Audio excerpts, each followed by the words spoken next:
নিজের মা নিজের সন্তানের কষ্টের কথা সহ্য করতে পারে না। ফাতেমা বলে, আব্বা জান আপনি একবার বলুন না, আমি ফাতেমা সহ্য করব। আমার নবী বলে, ফাতেমা রে আমি তবে বলি তুমি শোনো। আমার নামাজা ইমামে হোসেনকে নিয়ে খেলতে খেলতে আল্লাহর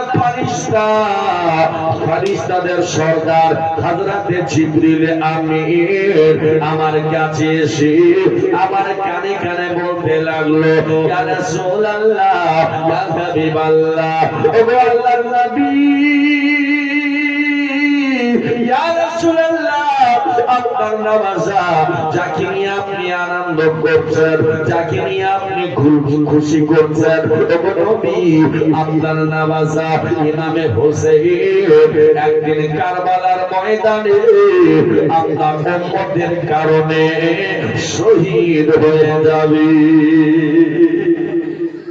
নবী গো, জিবরিল আমিন এসে আমার মুস্তাফার কানে কানে বলছে, ইয়া রাসূলুল্লাহ আপনার হুসাইন একদিন কারবালায় শহীদ হয়ে যাবে।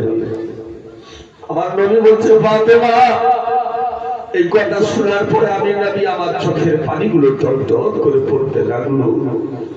ইমাম হুসাইন ছোট্ট নানার চেহারা দেখে মুচকি মুচকি হাসে, ছোট্ট বাচ্চা নানার কোলে বসেছিল ইমাম শিশুকালে। জিবরিল আমিন এসে তখন নবীজিকে বলে, জোরে বলুন আল্লাহু আকবার। নানার কোলে বসেছিল ইমাম শিশুকালে। জিবরিল আমিন এসে তখন নবীজিকে বলে, তোমার হোসেন শহীদ হবে, তোমার হোসেন শহীদ হবে কারবালা ময়দানে, আল্লাহ কারবালা ময়দানে।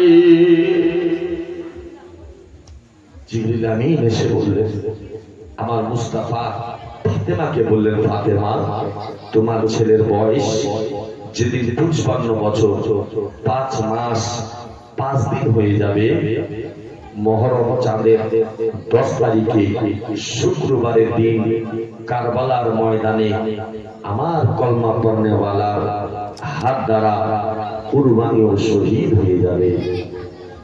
মায়ের কত দুঃখ হতে পারে। মা ফাতেমা বলে, ইয়া রাসূলুল্লাহ ইয়া হাবিবাল্লাহ আমি কি থাকবো না? আমার নবী বলে, ফাতেমা ওই সময় আমিও থাকবো না, তুমিও থাকবে না, হযরতে আলীও থাকবে না, ইমাম হাসানও থাকবে না। ফাতেমা রে আপনাকে থাকবো না রে ফাতেমা, আমার হোসেন কারবালার ময়দানে ইসলামের জন্য নিজের প্রাণকে শহীদ করে দেবে।